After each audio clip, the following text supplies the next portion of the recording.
Baik rekan-rekan sekalian, kini kita telah sampai pada akhir perkuliahan pada hari ini. Jadi setelah tadi kita membicarakan perangkat keras, sekarang kita akan membicarakan perangkat lunak atau software gitu ya. Jadi ini main course kedua pada hari ini. Nah, satu hal yang perlu Anda ketahui, mungkin ini ketutupan sama muka saya ya, tapi intinya, sebenarnya informasi apa sih yang diproses oleh komputer gitu.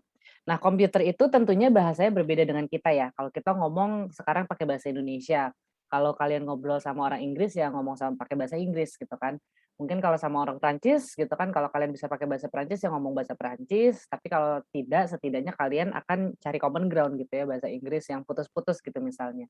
Nah, kalau sama komputer, bahasa yang dia kenal adalah bahasa biner. Apa itu bahasa biner? Bahasa biner itu dari katanya aja kan udah bi ya, bi itu artinya 2 gitu kan, ada byte. Nah, jadi, binary digit ini direpresentasikan dalam sebuah bit ya, bit nih sekarang. Jadi kita ngomongin bit, mmm, saya akan coret-coret ya. Jadi bit.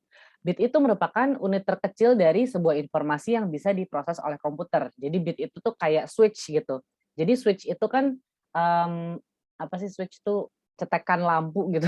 Cetekan lampu kan itu bisa on off gitu ya. Coba itu, perintahnya tuh kalau nggak on ya off gitu, nggak ada kelap-kelip gitu kan, nggak ada remang, nggak ada apa gitu. Jadi nilai yang dimungkinkan oleh biner itu nol atau satu. Dan inilah kenapa saya dan banyak programmer beneran gitu ya, saya mah programmer bohong-bohongan gitu ya. Nah, mereka tuh suka banget sama komputer karena komputer itu tuh jelas, kalau nggak hitam putih, kalau nggak iya ya tidak gitu kan. Jadi logis sekali gitu. Kayak kalau misalnya kalian, waktu matematika di sekolah gitu kan, itu juga logika itu ya kalau nggak nol satu gitu kan, nggak ada 2 3 4 dan lain-lain. Jadi, lagi-lagi bit itu adalah nilai terkecil gitu ya, dia kalau nggak nol ya satu. Lalu yang kedua itu ada yang namanya byte. Jadi byte sama bit itu beda. Byte itu adalah apa? Dia itu merupakan kumpulan dari 8 bits gitu. Kenapa 8? Nah, itu ada sejarahnya, tapi memang komputer itu pada mula-mula dibikinnya itu tuh berdasarkan, 8 bit 8 bit 8 bit kayak gitu. Nah, dia itu, dapat merepresentasikan nih dapatnya ya, spasinya agak aneh tapi ya sudah ya, dapat merepresentasikan 256 pesan berbeda. Gimana caranya? Jadi sebenarnya kayak gini, kemungkinan dari binary digit itu kan 2 kalau nggak nol ya satu gitu ya. Jadi 2 pangkat sekian gitu. Nah, kalau misalnya dia ada 8 bit, berarti dia itu kemungkinannya atau probabilitasnya itu ya 2 pangkat 8 yang itu sama dengan 256. Oke, di situ clear ya. Nah, ini apa nih, ada satu, ada 2, ada, 4, 8, dan kok akhirnya 128 bukan 256. Nah, jadi sekarang saya akan jelaskan ya, saya akan hapus dulu semuanya biar gampang. Nah, jadi gini, kalau misalnya di sebelah sini ya, kemungkinannya itu kan ada 2 ya, angkanya kalau nggak nol ya satu, ya nggak? Ini atau ya, jadi bukan per.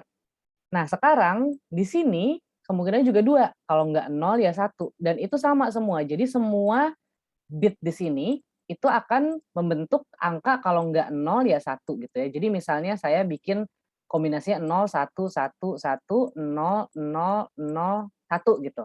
Atau nanti ada kombinasi lagi 0, 0, 0, 0 semualah kayak gitu ya. Nah, dari kombinasi 0, 0, 0, 0 8 kali sampai 1 8 kali itu ada 256 pesan berbeda. Nah, terus kalau misalnya angka, jadi nanti kayak gini, kalian merepresentasikan angka dari 0 sampai 255 sebenarnya. Jadi bukan, 1 sampai 256 ya, karena kalau komputer itu ngitungnya karena ada biner, karena dari 0, ya dari 0. Jadi kalau misalnya angka di sini satu doang, sisanya 0 nih ya, sisanya 0 gitu kan, artinya dia sedang merepresentasikan angka satu, oke?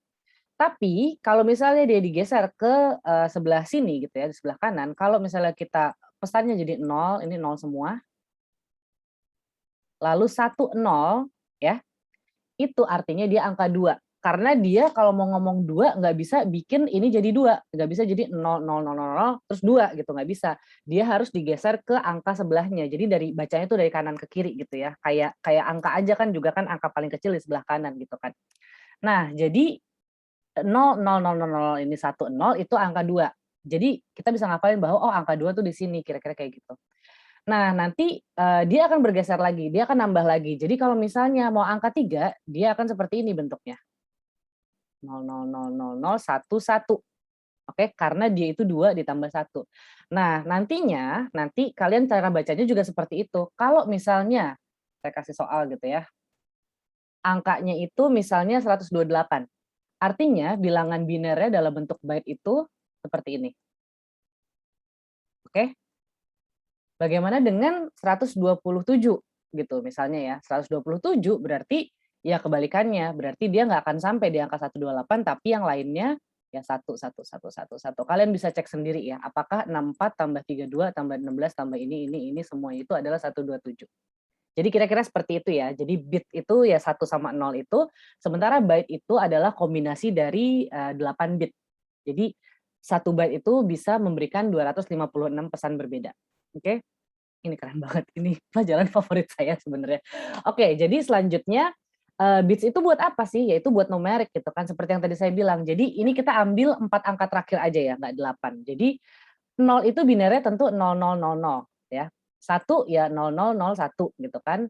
Kalau 2 0010, 3 0011. Kalau 4 dia geser lagi ke kiri, jadi 0100 sampai 9 itu di sini gitu kan, karena dia itu 8 ditambah 1. Clear ya, jadi nggak perlu lama-lama di sini. Nah, lalu bit ini selain kita bisa, memproses angka gitu ya, nah kita bisa memproses ini sebagai kode gitu ya. Kode, jadi ada, yang paling sering dipakai sih zaman saya waktu kuliah gitu itu ASCII gitu misalnya ya, kayaknya sampai sekarang juga sering banget ASCII dipakai. Kenapa? Karena dia itu bisa merepresentasikan selain, angka tadi, dia juga akan merepresentasikan huruf gitu. Tapi dia agak unik, jadi caranya bukan seperti tadi, bisa dilihat kita dari bawah dulu ya, ini 0 sampai dengan 9, oke? 0 sampai dengan 9 bilangan ASCII-nya seperti ini. Nah, itu biasanya, kalau dulu gitu ya di geodesi sih ada, mata kuliah yang lebih dalam terkait, coding ini dulu, kalau sekarang saya masih belum tahu karena saya juga dosen baru di geodesi gitu kan.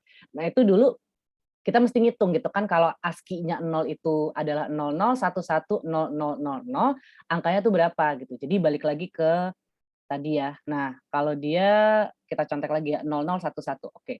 Jadi dia itu 00110000. Artinya angka dia dalam, desimal binary gitu ya, itu adalah 32 ditambah 16 yaitu 48 misalnya. Jadi 48 itu sebenarnya adalah angka 1 dalam ASCII, kira-kira kayak gitu. Itu seru banget deh. Jadi itu juga cara ngitungnya, misalnya A gitu ya, A itu kan kodenya seperti ini.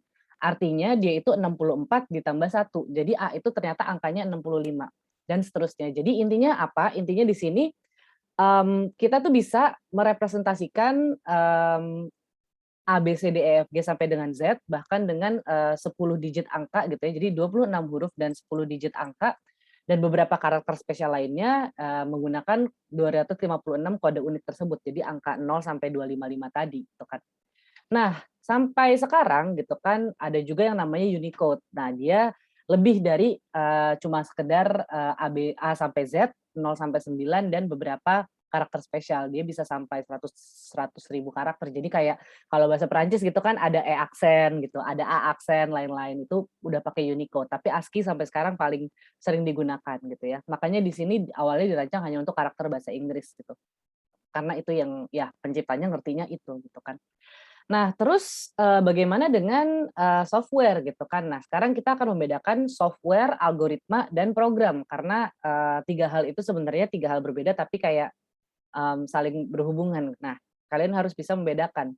Jadi software itu tuh sebenarnya fungsinya apa sih? Fungsinya itu mengkomunikasikan satu persoalan yang kayak kita pengen pecahkan gitu ya kepada komputer, biar nanti komputernya ngasih solusi ke kita gitu. Jadi kalau misalnya komputer kalian nggak punya software, ya kalian nggak bisa ngapa-ngapain gitu ya.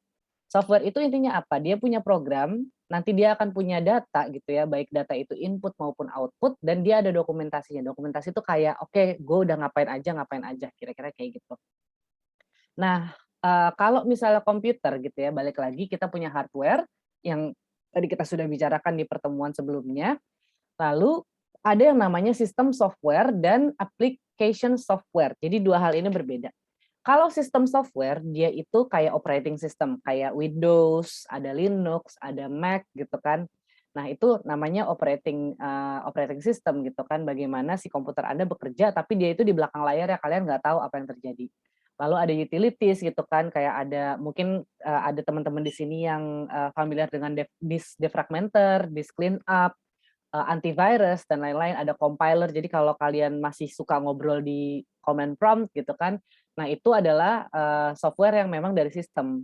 Tapi ada juga yang sistemnya aplikasi, jadi word processing gitu kan, misalnya pakai Microsoft Word gitu kan, ada spreadsheet itu dengan Microsoft Excel, graphics gitu dari zamannya Paint sampai nanti ada Adobe Photoshop, Corel Draw, mungkin kalau teman-teman di sini ada yang, familiar dengan GIMP juga, lain-lain, ada games, database, dan lain-lain. Jadi kalau misalnya aplikasi itu memang sudah, kebutuhan-kebutuhan yang lebih khusus dibanding, untuk sistemnya sendiri gitu. Kayak sistem ini tuh buat yang membuat, komputer Anda survive lah, kira-kira seperti itu. Bagaimana dengan algoritma? Tadi kita udah ngomongin software ya. Kalau algoritma sendiri itu adalah sebenarnya himpunan prosedur langkah per langkah untuk menyelesaikan satu persoalan gitu. Jadi algoritma itu tuh sebenarnya kayak resep, kayak kalian kalau mau bikin kue kan ada resepnya ya.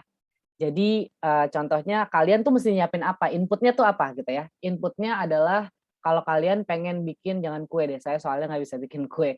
Saya coba bikin, ini aja, cah cah apa, pokcoy gitu misalnya ya, gampang gitu. Jadi Anda butuh pokcoy, butuh bawang putih, bakso gitu kan, kalau misalnya suka bakso, mohon maaf, handphone saya berisik, saya silent dulu.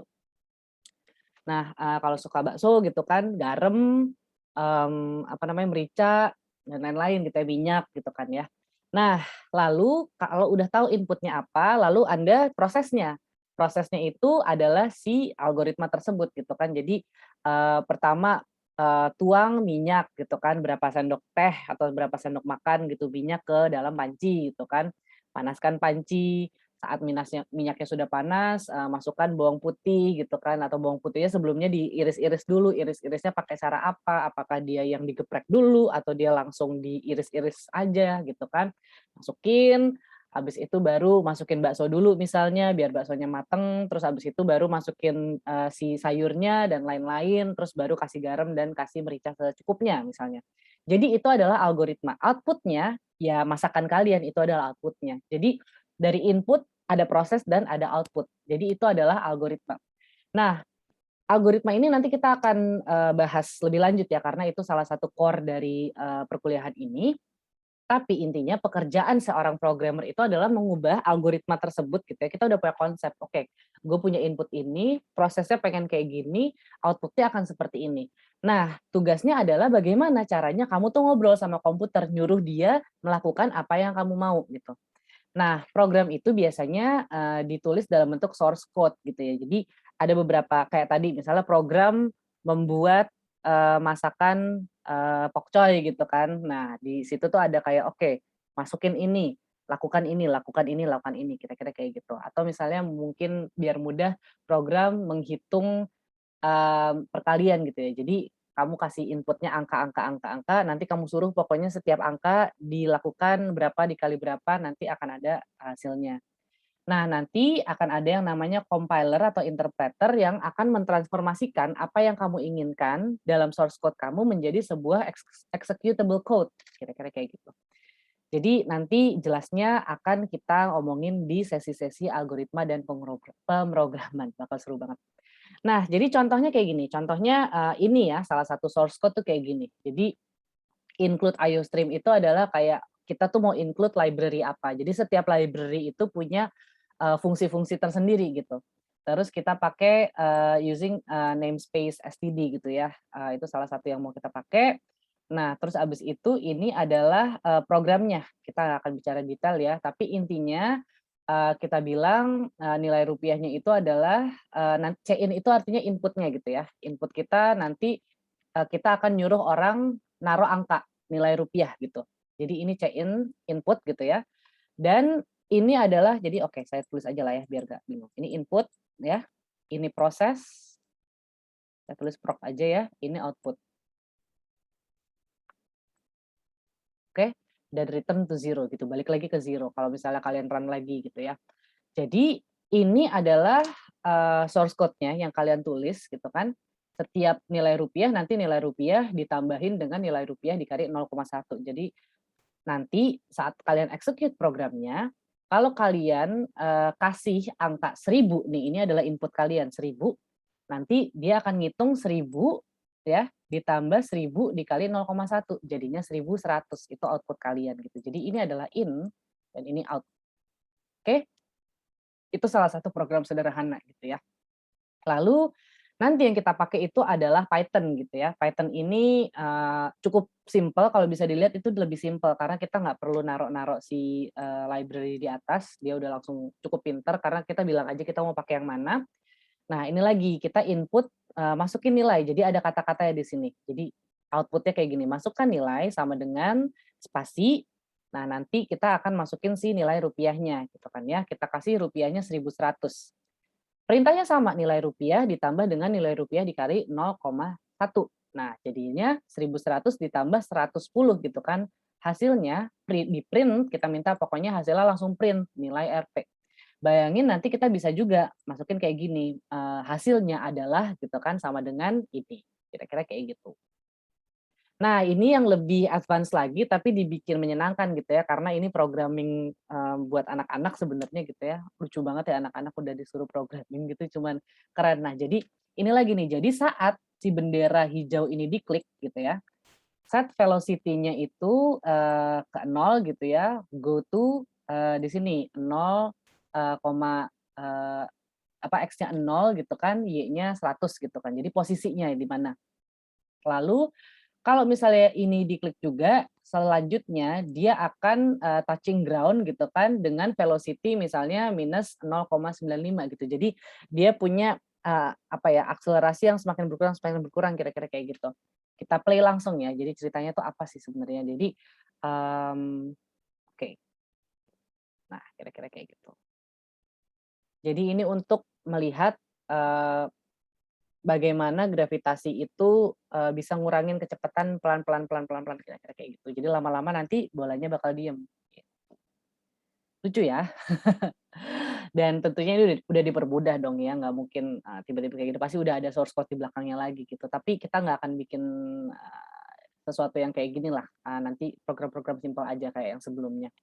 Nah, ada juga yang namanya perangkat lunak aplikasi gitu ya. Jadi, ini yang udah dalam bentuk ya kayak tadi ya, MS Teams ya bisa lah, MS Teams, MS Word, MS, Excel, lalu bisa juga ada Corel Draw, segala macam game. Nah, itu sebenarnya yang kalian lihat itu kan yang kalian bisa klik gitu ya, kalian bisa langsung ngetik segala macam, tapi di belakang itu programmer-programmernya sudah membuat banyak hal gitu ya. Jadi jika orang ini melakukan ini, si program harus melakukan ini, tampilannya seperti apa, semua itu ada di balik itu. Jadi harapannya teman-teman di sini bisa menghargai gitu ya, kenapa misalnya software itu tuh kadang-kadang mesti bayar gitu.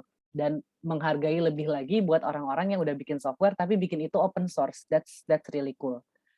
Nah, ada juga sekarang trennya adalah aplikasi di web gitu ya. Contohnya kayak ada Google Docs gitu kan, ada Google Sheet, terus, email juga sekarang kita bisa melakukan banyak hal, nggak cuma kirim-kiriman surat, tapi, apa namanya, kita bisa nyimpen dokumen-dokumen kita di situ. Kayak sekarang dokumen-dokumen saya beberapa saya taruh di email saya, karena lebih gampang gitu kan untuk akses dibanding, saya harus pulang ke rumah nyari dokumen saya lagi gitu kan.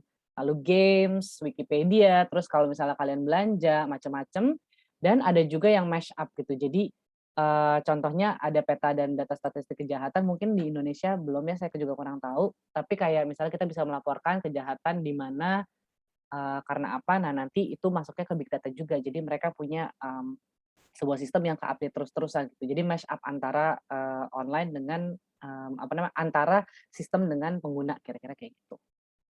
Nah, ini lagi yang tadi saya bicarakan. Jadi aplikasi itu ada yang general, ada yang spesifik gitu ya. General itu ya seperti Microsoft Word gitu kan semua orang bakal pakai gitu ya. Kamu pakai di kuliah, saya sebagai dosen juga masih make, di kuliah make, terus di tempat pekerjaan pasti make gitu ya, MS Word, yang standar lah, Excel dan segala macam, PowerPoint gitu kan, itu semua orang masih pakai. Nah, tapi ada yang spesifik gitu ya. Spesifik itu ada yang misalnya khusus dibuat untuk sebuah katalog perpustakaan gitu kan, atau untuk pengelolaan rumah sakit, restoran, dan bahkan nanti semakin kalian advance, nanti akan ada aplikasi-aplikasi khusus misalnya kalau di geodesi untuk pemantauan posisi teliti misalnya, atau, untuk menghitung, gaya berat dari, apa gitu misalnya. Jadi macam-macam lah pokoknya. Itu nanti kalian akan intinya semakin dia spesifik tentunya aplikasinya itu akan semakin mahal. Dan lagi-lagi balik ke open source tadi, lebih keren lagi kalau orang udah capek-capek bikin aplikasi terus dibikin open source. Nah, ini sebenarnya balik lagi ke yang tadi sih. Jadi ada sistem operasi, lalu ada perangkat lunak utilitas. Utilitas tuh yang ya yang tadi itu ya, jadi kayak ada apa namanya, ada antivirus, ada disk defragmenter, ada disk cleanup dan lain-lain segala macam. Jadi itu hal-hal yang dilakukan oleh komputer sebenarnya di belakang layar, kira-kira kayak gitu. Sementara, sistem operasi ini walaupun kita nggak lihat tapi penting banget. Kenapa? Karena kalau kita mau beli sesuatu gitu ya, beli beli software, tentunya kita harus tahu dulu, ini kompatibel dengan, operating system apa gitu. Dan operating system ini sebenarnya sangat-sangat membantu karena dia itu berada di antara, hardware dengan user, yang paling penting itu. Dan kalau misalnya kita punya operating system, baru kita bisa naik ke aplikasi, kita beli aplikasi-aplikasinya. Nggak bisa kalian nginstall aplikasi Apple gitu ya, aplikasi, iOS ya kayaknya ya, karena saya pengguna Android gitu ya, iOS di Android, nggak mungkin. Dan sebaliknya, kalian nggak bisa nginstall aplikasi Android di iOS. Sama juga untuk Mac, Linux maupun, Windows gitu ya. Kalau misalnya operating system ini nggak ada, bayangkan ya, artinya kita akan kerja keras sekali untuk mengerti hardware kita tuh ngomong apa, kira-kira kayak gitu. Nah, sekarang who is who, oke, atau who is whom, oke. 2 orang di bawah nggak perlu saya jelasin lah ya mereka siapa gitu. Kalau nggak tahu juga tanya kanan kiri. Kalau yang atas ini orang-orang dermawan yang pernah saya bilang ya, jadi dia yang sebelah kiri ini namanya Andrew S. Tannenbaum, biasa disebut sebagai AST gitu ya, AST gitu, dia itu nulis Minix. Saya sendiri nggak pernah pakai Minix ya, tapi intinya dia itu Unicode juga gitu, dia itu bahasa apa, dia itu operating system juga lah kira-kira seperti itu. Nah, yang ini adalah Linus Torvalds. Nah, dia developer Linux, yang powerful banget, Linux tuh powerful banget, sangat-sangat stabil, tapi memang dia itu tidak user friendly. Makanya, Microsoft sama, Mac itu jauh lebih, apa ya, jauh lebih umum, kenapa? Karena dia itu user friendly banget. Kalian tinggal klik-klik gitu. Jadi bahas apa ya, bercanda-bercanda saya sama teman-teman saya tuh kayak, ya kita mah sarjana klik engineering gitu. Apa-apa tuh tinggal klik gitu ya. Nah, tapi kalau misalnya kalian udah bergerak ke Minix ataupun Linux, nah itu udah apa ya, ada bahasa yang lebih tinggi lah di situ kira-kira. Nah, ini yang tadi saya udah, bilang gitu ya, nggak perlu lama-lama di sini. Jadi Windows App tentunya akan, kompatibel sama Windows OS gitu kan ya. Nah, tapi uniknya, untuk cloud application itu nggak perlu, kompatibilitas gitu ya. Jadi kalau kalian kerja di MS Teams contohnya, itu kan ada Docs juga di situ ya. Nah, itu langsung kerja di situ nggak perlu tahu, dia itu apa gitu ya, tapi kalau MS Teams sebenarnya masih, aplikasi sih ya, mungkin ini, kayak Google Docs gitulah ya. Google Docs itu kan bener-bener fully cloud gitu ya, terus habis itu ada SharePoint kalau nggak salah, macem-macem lah sekarang aplikasi-aplikasi ini mulai cloud gitu ya. Nah, ini utilitas gitu ya, nggak perlu lama-lama di sini juga, tadi saya sudah jelaskan memudahkan buat apa gitu kan, buat copy file, buat memperbaiki file yang rusak, buat buang file, terus habis itu mempertahankan komputer kalian terhadap virus dan lain-lain. Nah, sekarang device driver. Nah, ini saya nggak tahu ya, apakah kalian familiar dengan ini atau enggak, karena dulu sebelum sekarang kan apa-apa misalnya kayak saya punya lagi-lagi si mouse ini ya. Mouse ini saya tinggal colok si, USB-nya ke USB port dan ya udah tinggal udah langsung jalan gitu ya, saya bisa ngapa-ngapain sama si mouse ini. Tapi kalau dulu apa-apa tuh ada yang namanya driver. Jadi kayak driver tuh kayak bagaimana caranya si mouse ini bisa ngobrol sama komputer saya, kira-kira kayak gitu. Lalu printer juga, sekarang banyak banget printer yang tinggal colok, udah tinggal print-print aja. Tapi dulu tuh harus install dulu drivernya. Dulu sih zaman saya tuh ya nggak lama-lama banget sih ya, 10 tahun lalu gitu, itu masih ada CD-nya.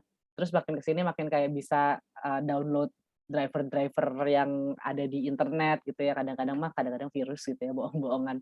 Tapi intinya bagaimana caranya ya itu tadi, misalnya printer dia akhirnya bisa ngobrol sama si komputer saya gitu, dulu butuh driver. Tapi kalau sekarang sih, mmm, kayaknya udah langsung kebanyakan gitu ya. Tapi biasanya sih ya ini dia, banyak banget device driver yang udah bareng sama peripheralnya. Kalau beli beli printer, ya pasti dapat drivernya juga, kira-kira seperti itu. Nah, sekarang file manager. Kalau ini sih sebenarnya cuma masalah di mana kamu nyimpen file kamu gitu ya. Jadi ini dari C gitu kan ya, users, habis itu ada usernya namanya Padilla, terus ada desktopnya. Desktopnya isinya apa gitu ya. Kelihatan gitu kan sebersih apa kamu terhadap desktop kamu. Lalu ada documents gitu di sini. Dokumennya ada apa aja. Kadang-kadang kan ada folder-folder lain gitu ya.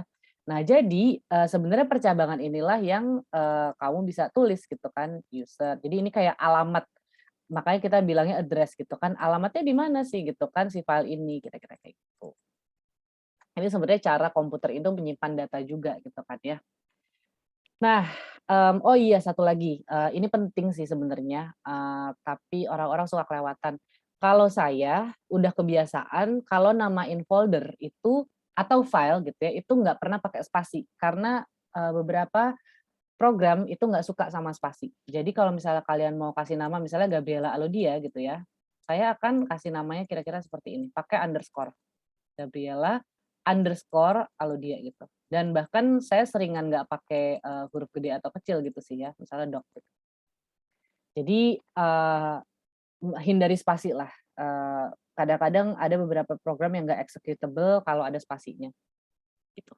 As simple as that. Nah itu, jadi contohnya Windows Explorer, ini adalah si alamat yang tadi kita bicarakan. Nah ini kalau misalnya kalian biasa pakai, command prompt juga gitu ya, yaitu kalian kalau misalnya mau ngelihat data kalian di mana gitu, C gitu kan, terus masuk ke, local disk gitu, masuk ke user dan lain-lain kira-kira. Oke, akhirnya kita sampai pada akhir perkuliahan yang cukup melelahkan ini. Nah, sekarang, coba didiskusikan juga gitu ya sama teman-teman Anda. Sekarang kan banyak banget ya, layanan-layanan aplikasi Office yang berkembang, ada Google Docs, Google Sheet, dan lain-lain. Nah, menurut kalian bisa nggak sih aplikasi-aplikasi ini menggantikan aplikasi-aplikasi yang biasa kalian pakai, kayak MS Word ya, lalu MS, Excel, MS PowerPoint gitu. Bisa nggak sih aplikasi-aplikasi online ini yang dari Google ini tuh, contohnya Google gitu yang paling familiar, digantikan? Silakan berdiskusi, tapi untuk saat ini saya akhiri dulu perkuliahan pada hari ini yang cukup banyak. Hari Rabu kita akan melanjutkan ke bagian, jaringan serta internet, gitu ya. Jadi kita sudah tahu komputer kita itu isinya apa aja, baru kita akan, berbicara keluar. Terima kasih atas perhatiannya, tetap semangat belajar dan selamat siang.